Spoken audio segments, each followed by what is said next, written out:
Bismillahirrahmanirrahim. Allahumma salli ala sayyidina Muhammad ala alihi washabihi wasallam. Assalamualaikum warahmatullahi wabarakatuh. Saya Siti Khadijah binti Abdul Somad, bernombor matrik 050170.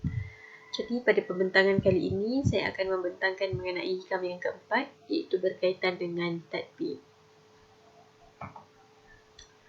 Kalam Ibnu Athaillah Al-Askandari, beliau berkata, "Arih nafsaka minat tadbiri, famaqama bihi ghairuka anka la takum bihi li nafsika."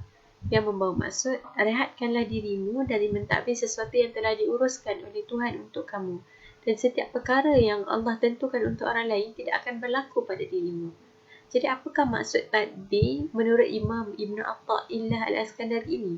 Maksud tadbir menurut beliau ialah tadbir yang mazmum, iaitu kita mentadbir sesuatu atau merancang sesuatu tanpa penyerahan kepada Allah Subhanahu Wa Taala.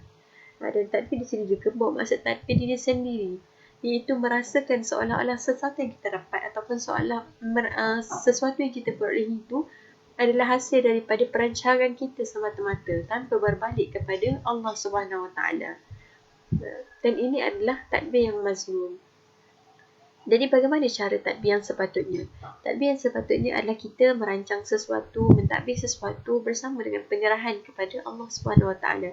Jadi itulah tadbir yang sepatutnya. Okay, definisi tadbir.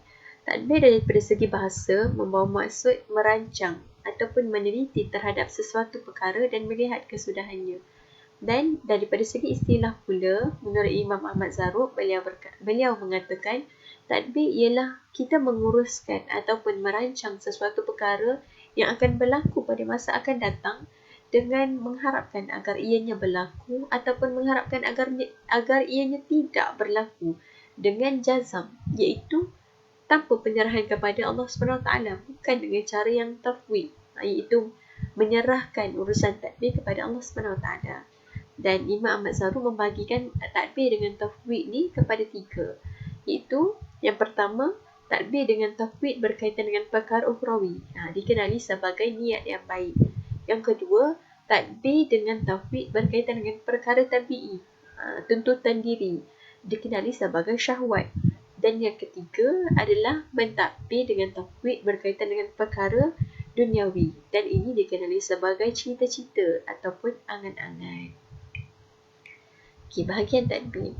Tadbir ni dapat dibahagikan kepada 3 bahagian. Yang pertama, tadbir yang dicela, al-mazmum. Yang kedua, tadbir yang dituntut, al-matlub. Dan yang ketiga adalah tadbir yang diharuskan, al-mibahun. Okay, tadbir yang dicela adalah tadbir yang disertai dengan perasaan jazam, sama ada mentadbir sesuatu perkara duniawi ataupun perkara ukhrawi. Sebagai contoh, mentadbir dengan mazmum perkara duniawi ialah aku mesti mendapatkan semua A dalam peperiksaan kali ini. Dan perkara ukhrawi pula, aku mesti pergi umrah tahun ini. Jadi, tadbir di sini disertakan dengan perkataan aku mesti, iaitu jazam. Seolah-olah kita ni mendesak urusan tu agar berlaku dengan segera. Mendesak Allah SWT. Dan tadbir ini adalah tadbir yang dicela kerana kurangnya adab kepada Allah SWT. Seolah-olah kita tergesa-gesa dalam menuntut urusan tersebut. Tadbir yang kedua adalah tadbir yang dituntut, al-matlub, iaitu kita mentadbir sesuatu perkara yang dipertanggungjawabkan kepada kita daripada perkara wajib dan sunat dengan menyerahkan perancangan tersebut kepada Allah Subhanahu Wa Taala. Sebagai contoh, kalau Allah izinkan, aku berazam untuk melakukan puasa sunat pada setiap minggu. Jadi di sini kita mentadbir sesuatu perkara yang sunat, perkara sunat yang digalakkan oleh syarak bersama dengan penyerahan diri kepada Allah SWT, iaitu tafwid. Dan tadbir yang dituntut inilah dikenali sebagai niat yang baik. Dan yang ketiga adalah tadbir yang diharuskan, al-mibahun, iaitu kita mentadbir dalam urusan duniawi ataupun tuntutan diri yang kita inginkan bersama dengan penyerahan kepada Allah Subhanahu Wa Taala. Perkara yang dimaksudkan di sini adalah kita mentadbir sesuatu perkara yang tidak dihalang oleh syarak, seperti kerja-kerja harian kita. Ia tidak berkaitan dengan perkara ukhrawi tetapi duniawi, tetapi perkara tersebut tidak dihalang oleh syarak. Sebagai contoh, kita mengatakan, kalau diizinkan Allah, aku nak sambung master tahun depan. Nak sambung master bukannya perkara berkaitan dengan ukhrawi, tetapi duniawi. Tetapi ini dikenai sebagai takbir diharuskan kerana ia menyerahkan urusan takbir tersebut kepada Allah Subhanahu Wa Taala.